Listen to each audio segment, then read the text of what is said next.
The views and opinions expressed on this program are not necessarily those of this station, JVC Broadcasting Management, or its sponsors. And now, it's time for Radio Jobline with your host, Scott Possessor, right here on 103.9 LI News Radio.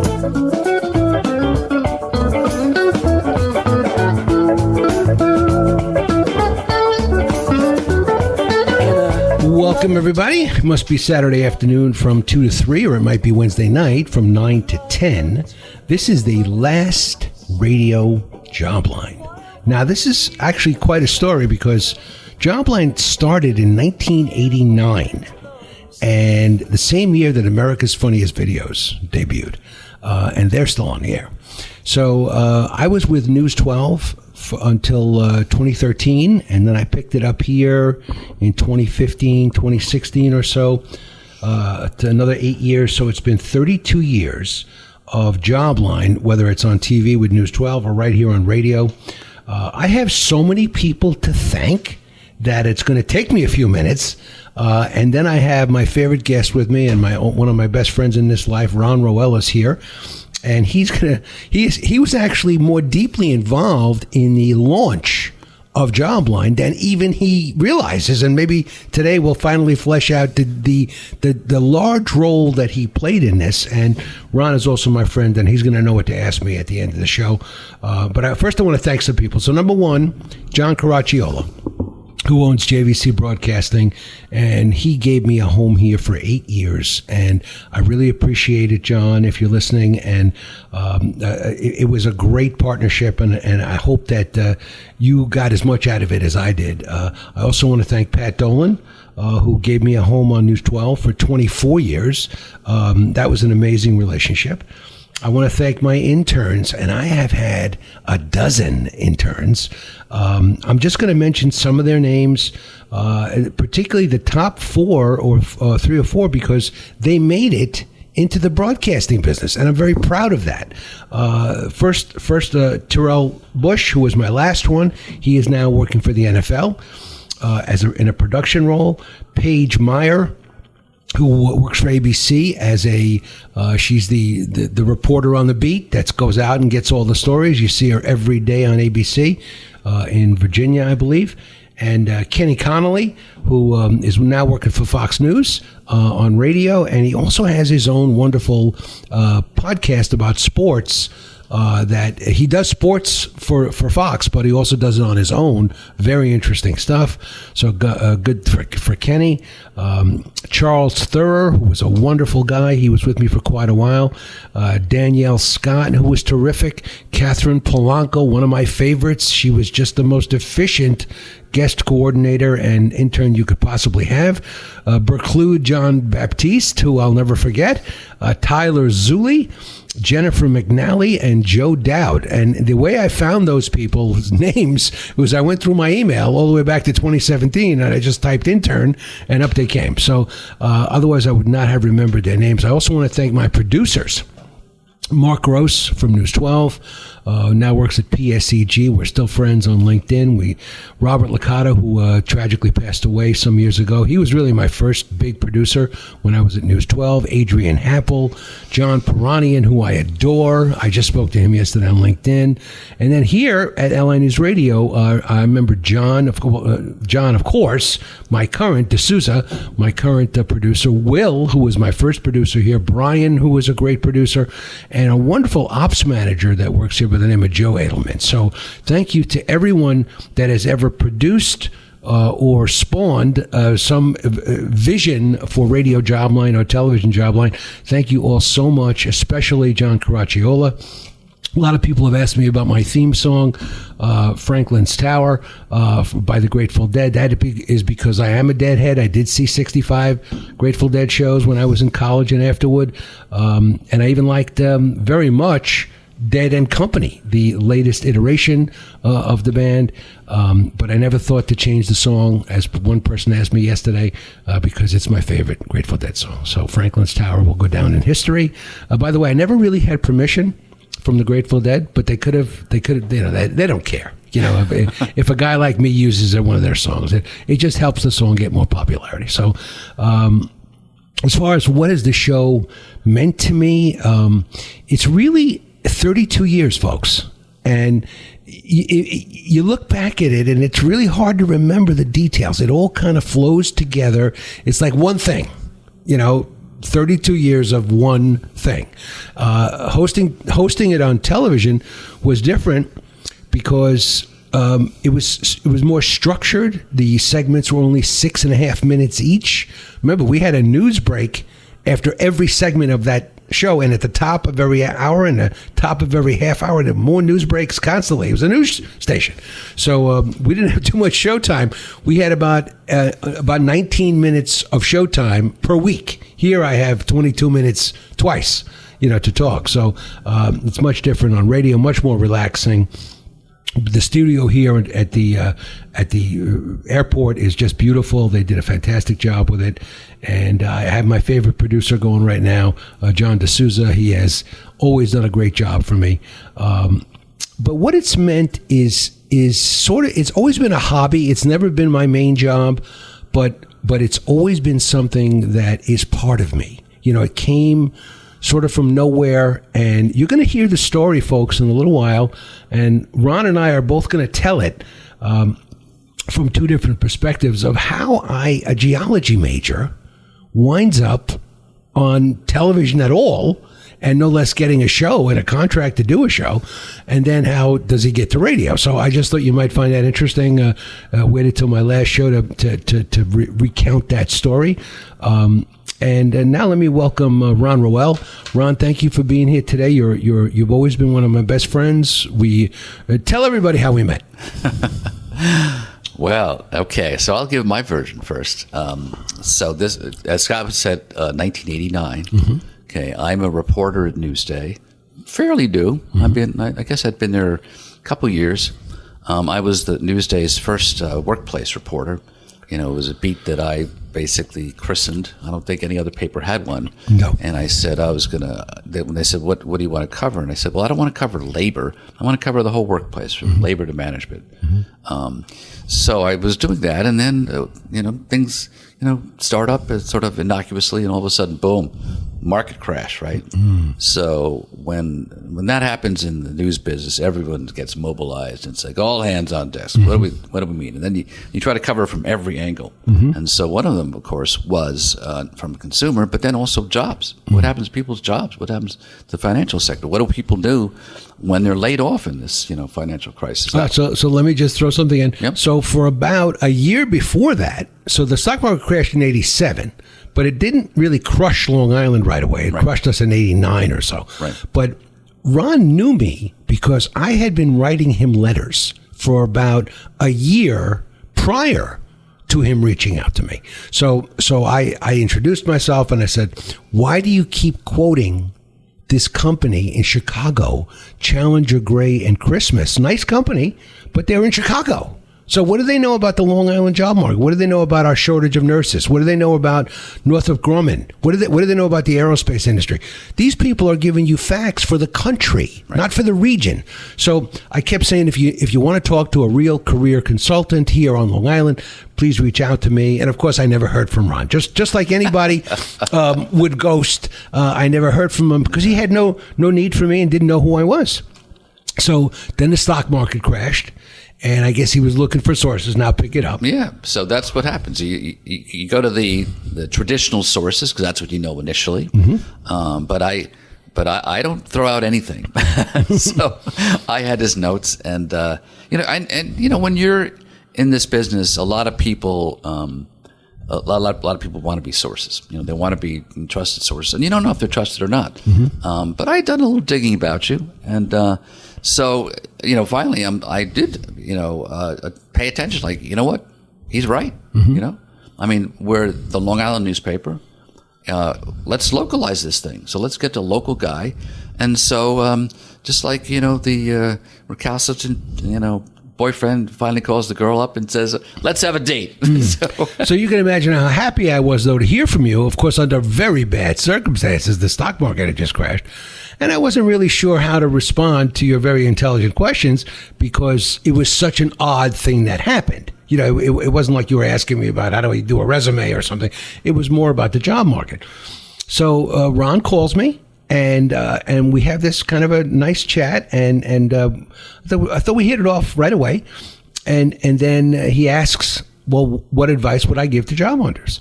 So I said, I think they should move precipitously. And Ron took that to heart. Now, I had never used the word precipitously in my whole life. So I don't know what made me use it on that day. So what happens, folks?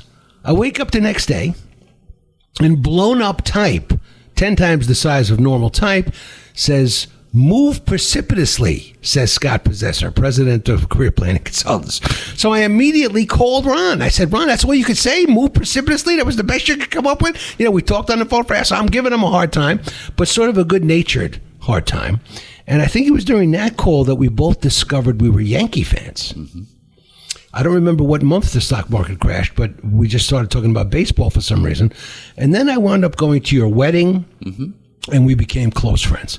So let's fast forward now to 1989, mm-hmm. when I was doing some television interviews on News 12 about Northrop Grumman leaving Long Island, about the aerospace industry, about the shortage of nurses, and all the things that were happening to the job market.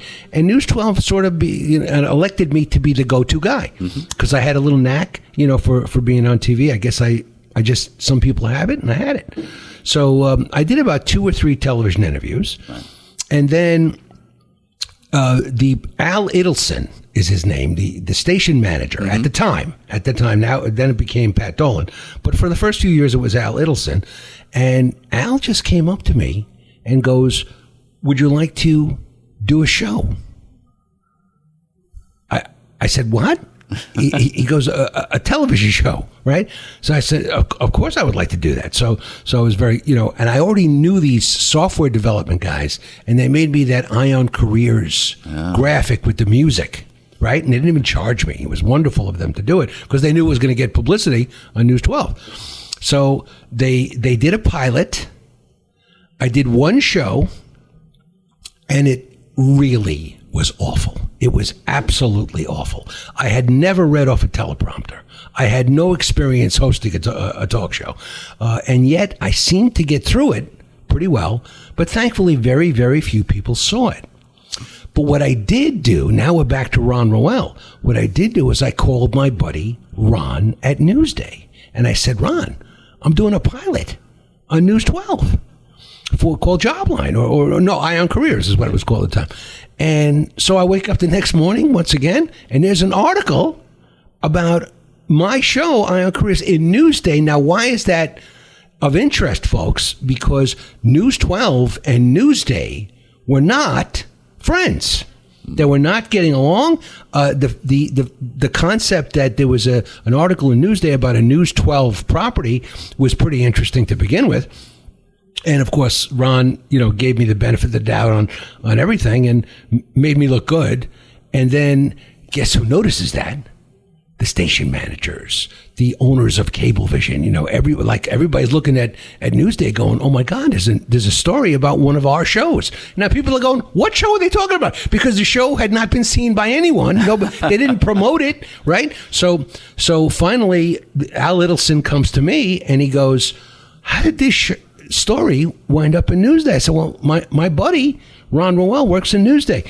Now, I thought right then I was going to get fired because you cannot go on the record and speak about any corporate business to the press in any company ever without permission, which is exactly what I did. I did it without permission. So I didn't tell Pat Dolan or Al Idelson I was going to talk to you. I just went off half-cocked and talked to you about it. You wrote a story, so it could have went either way for me. They could have said, well, this guy can't keep his mouth shut, so we're not going to keep him around, or he doesn't understand. He can't speak for a corporation like Cablevision.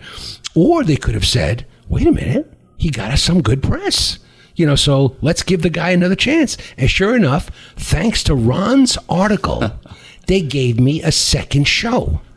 Now, this time, Al Littleson was in the production booth.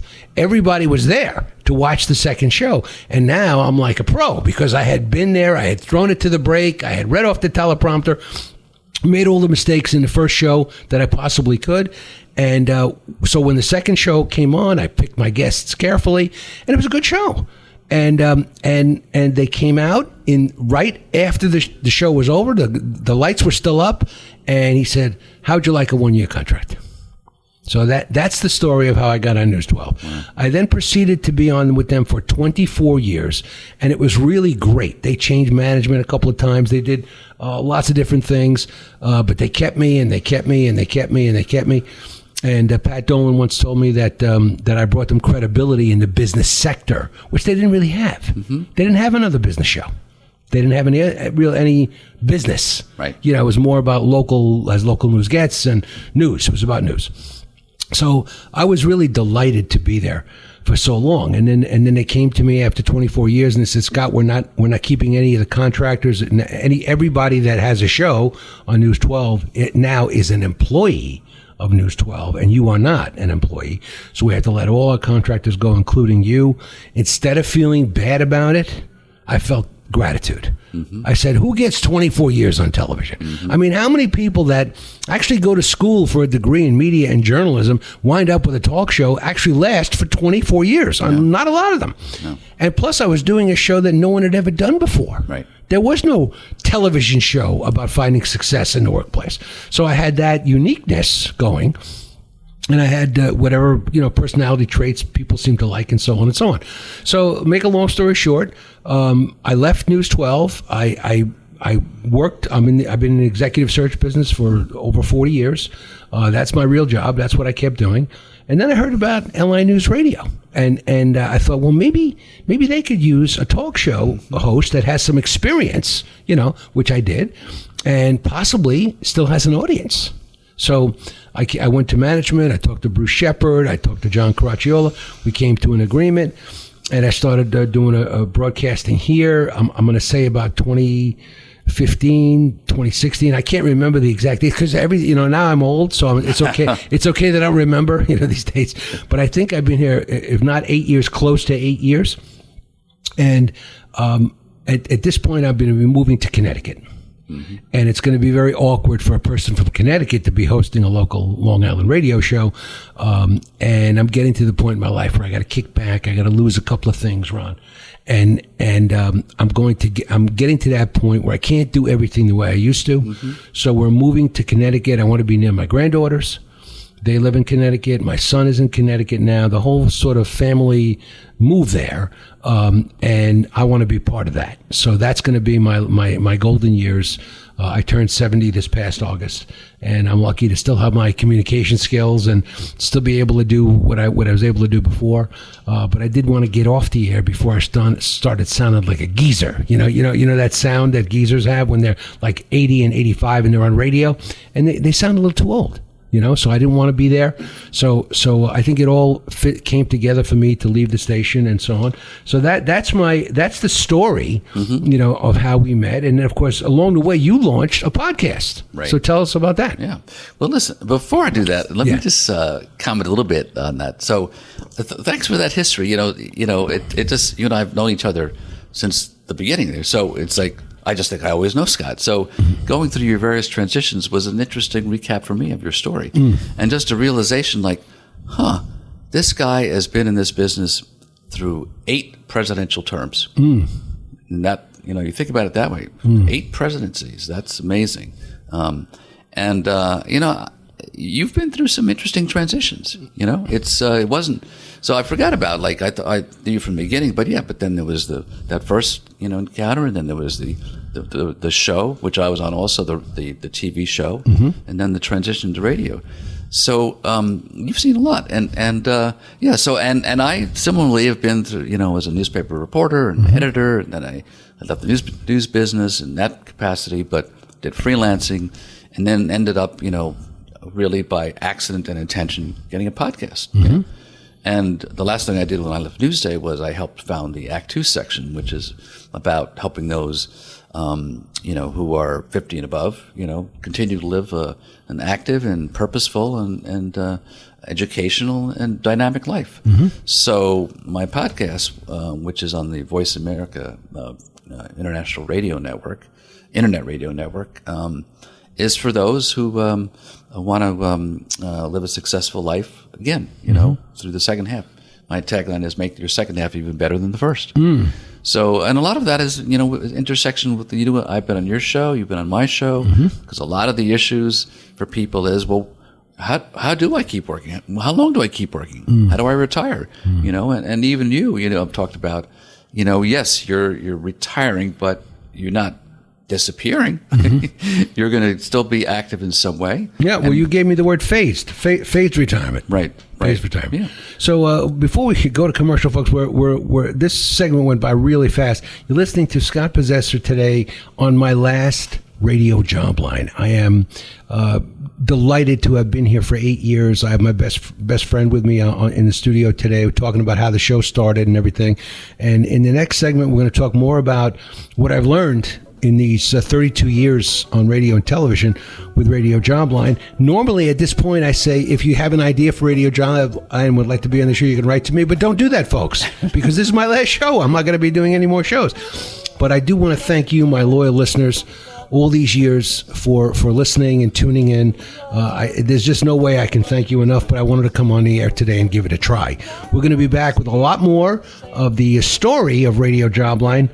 Stay with us. Four winds blow you safely home. Roll away the dew.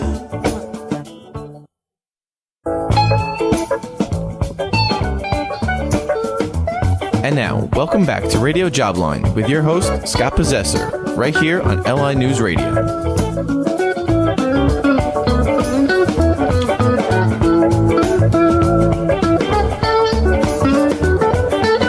Welcome back, everybody. You're listening to Radio Jobline with Scott Possessor. I'm not going to be saying that too many more times. This is the very last Radio Jobline you will ever hear.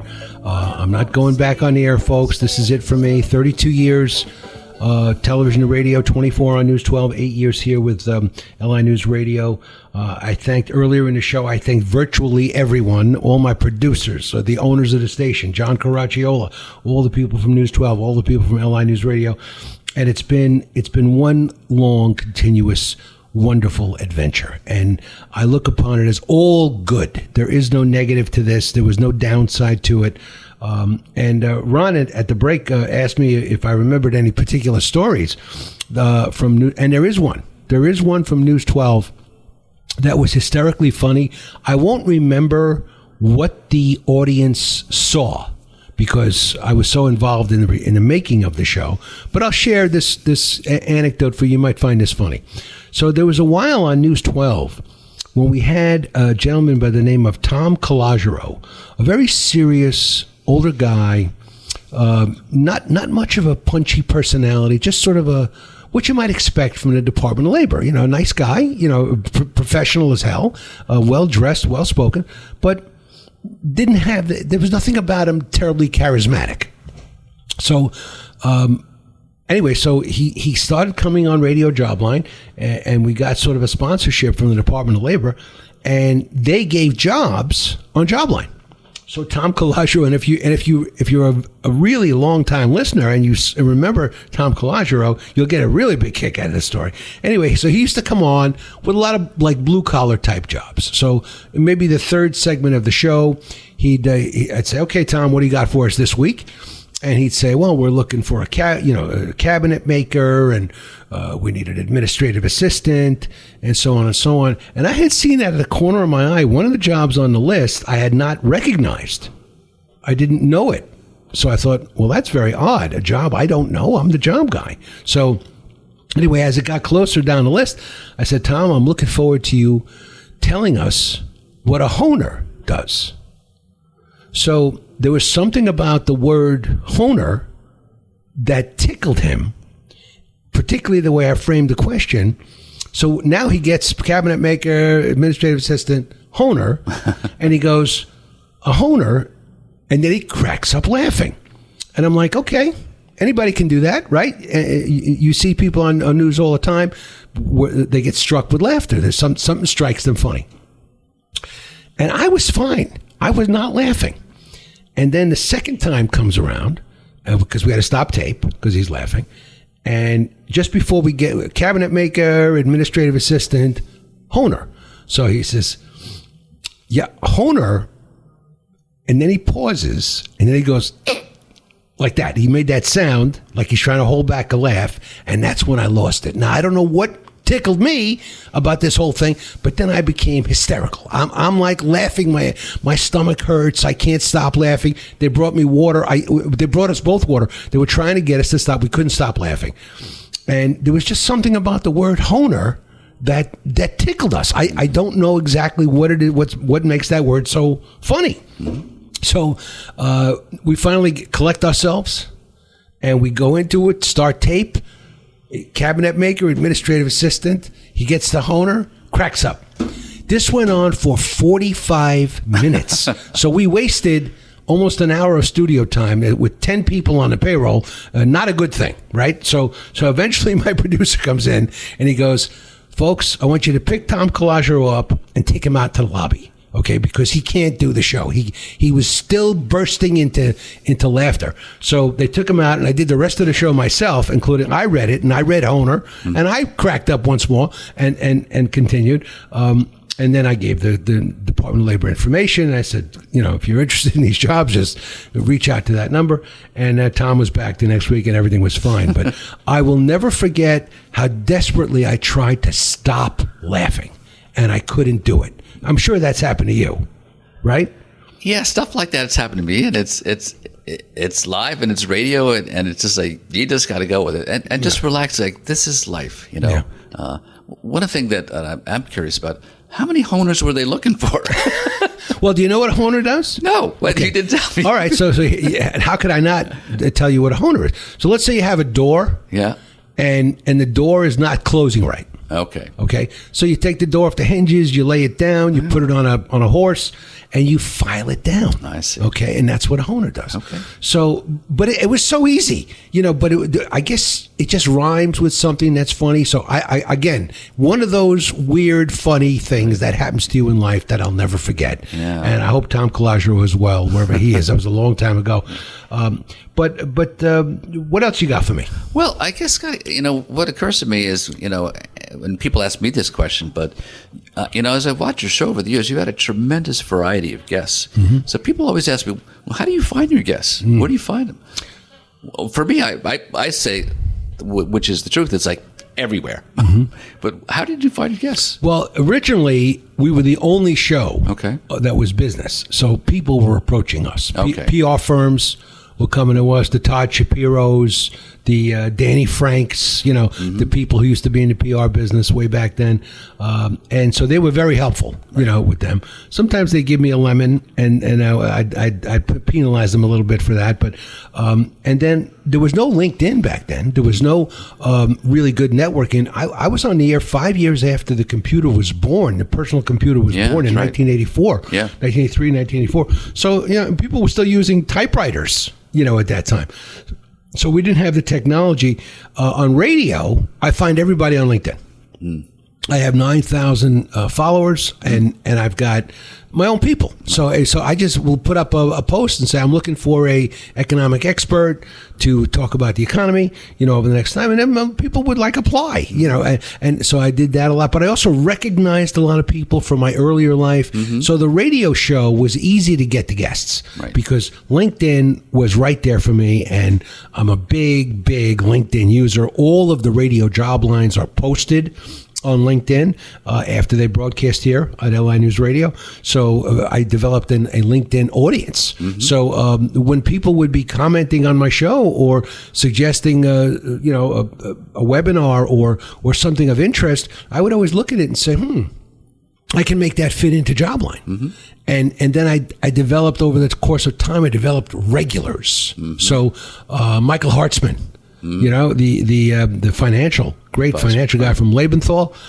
He came on every quarter after COVID and guided us through a soft landing, which we finally did make it to. I've had about 6 or 8 regulars over the course of time that come on like 4 times a year. So it makes it much easier to book the show when you don't have to constantly put together. Like I had to put together 3 guests for every television job line for 6-minute segments. So I had to cram it, into such a short amount of time. Much more relaxing. Here, 2 people on, 3 people on. It's very flexible. Radio is flexible. Right. Yeah. But I started leaning on my regulars pretty heavily, and they became part of the show. But at the beginning, it was so many people coming to me because I had the only show of its type. So I'd have the Delphi University came to me, and then the more big places that would come to me, the easier it got. And then eventually we got a sponsorship that lasted for 5 or 6 years with the Delphi University. Okay. Which was very cool. So they were making money with the show, which was great. And I wish we could have done that here, but we don't quite have the reach, that News 12 did and does. So that's it. But I'll see something interesting on News 12. On LinkedIn, and I'll just reach out to the person. I'll say, listen, I have a show, and people think it's a podcast, because everybody has a podcast now. Right. I say, no, this is a real broadcast radio show. Right. I'd love to have you on. Yes, we do rebroadcast it on LinkedIn. And Ronnie, I built the audience to almost 3,000 listens a week just on LinkedIn. Wow. So I'm really so satisfied with those numbers and all the people that listen to the radio show from the broadcast.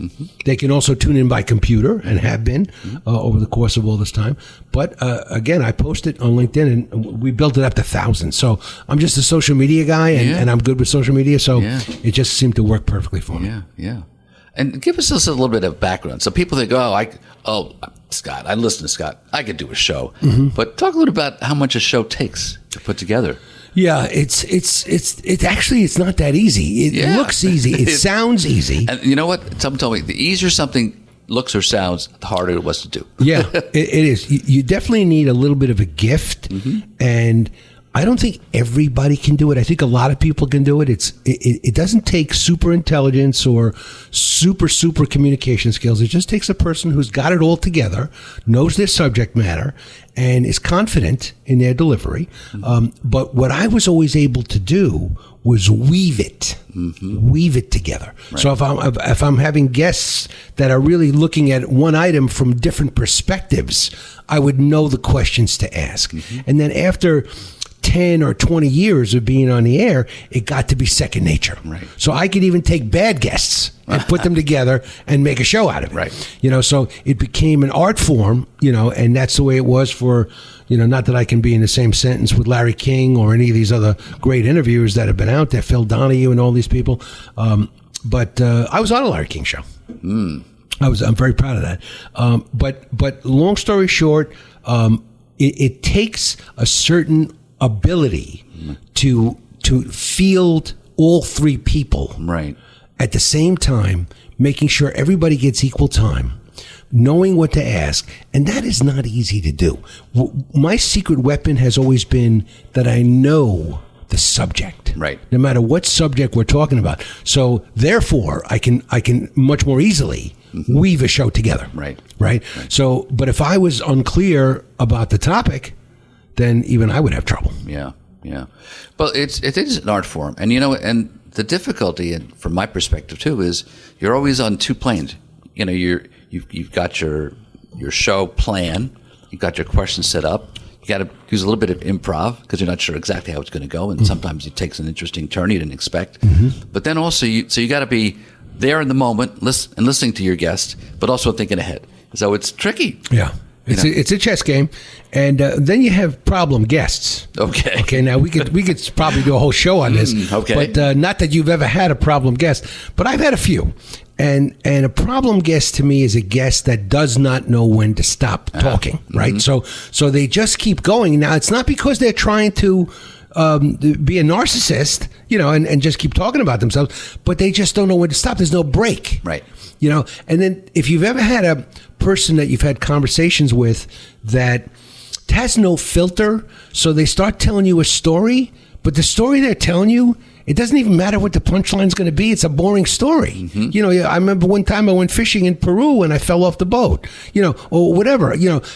Okay, but that shouldn't be a 45-minute story. That's a 2-minute story. You know, so people that want to talk and talk and talk for either because they're nervous or because they don't have the breaks, or so, that to me was always a problem guest, because I had to interject something to bring it back down to earth. Right. Otherwise, these people are going off in these tangents and they just keep talking and talking and talking.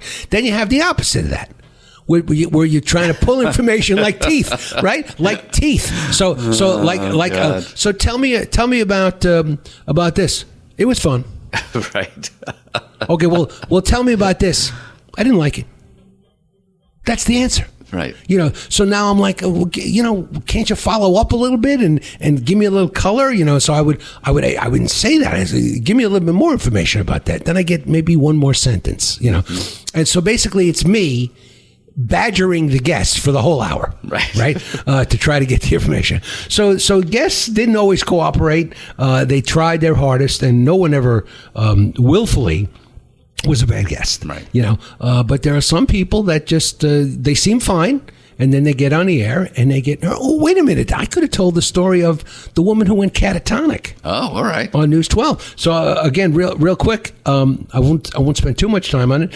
She in the green room, she comes up to me and she says, "I'm going to be the best guest you ever had. I went to UConn's broadcasting school. I've been on this, I've been on that." And I started worrying because she was trying so hard to sell me that she was going to be good. And I'm wondering why. Why not just be good?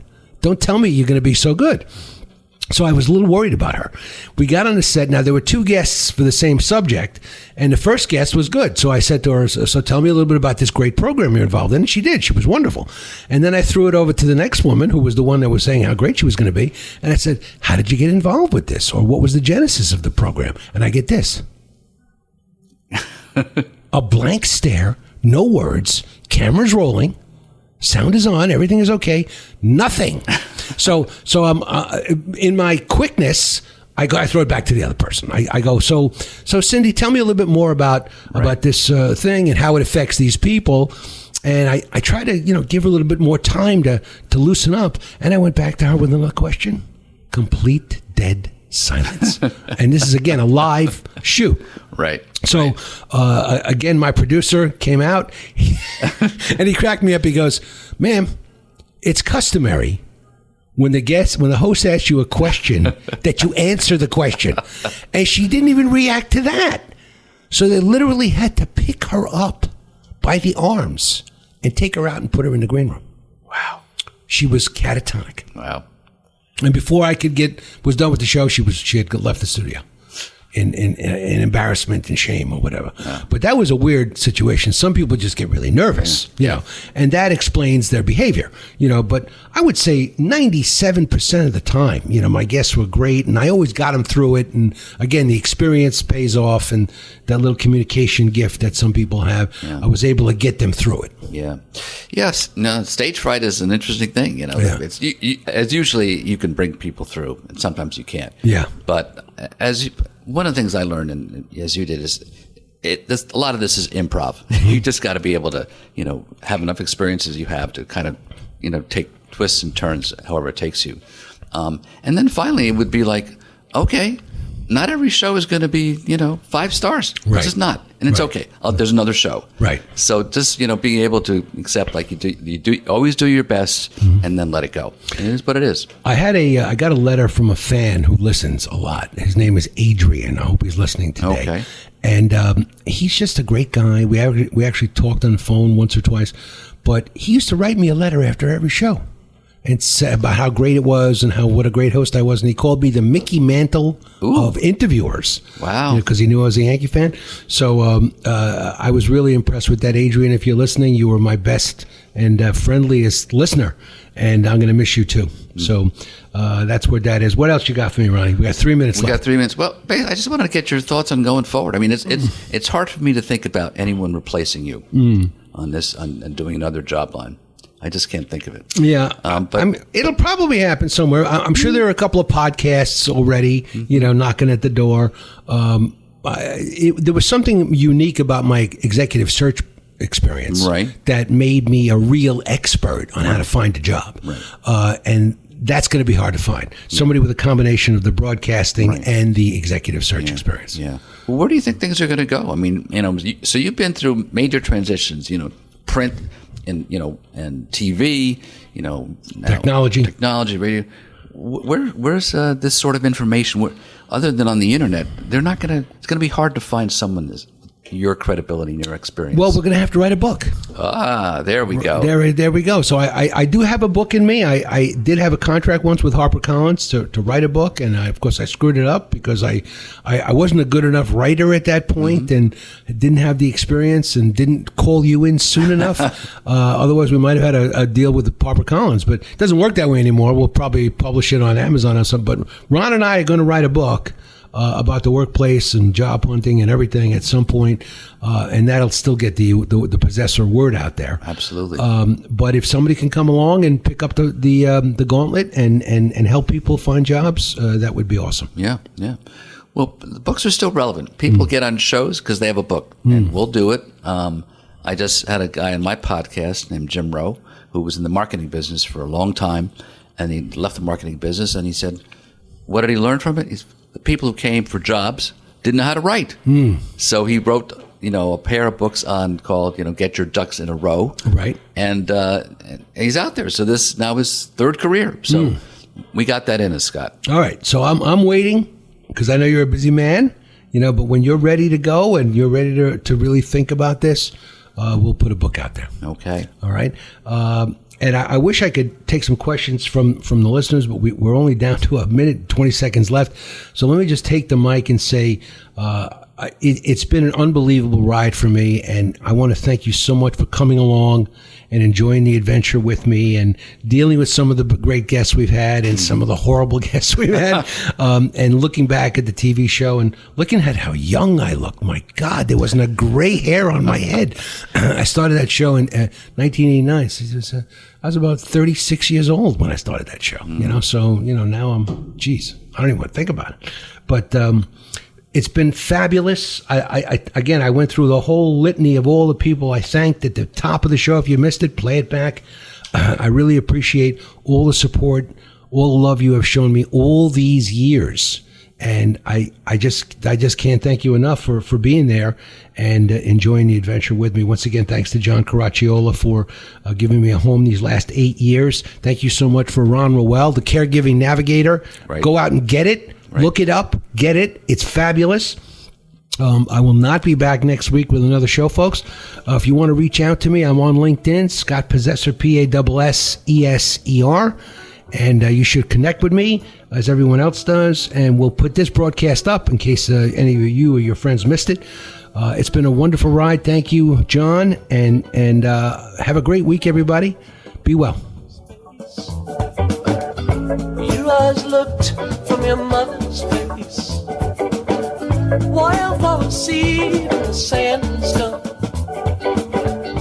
May the four winds blow you say. The views and opinions expressed on this program are not necessarily those of this station, JVC Broadcasting Management, or its sponsors.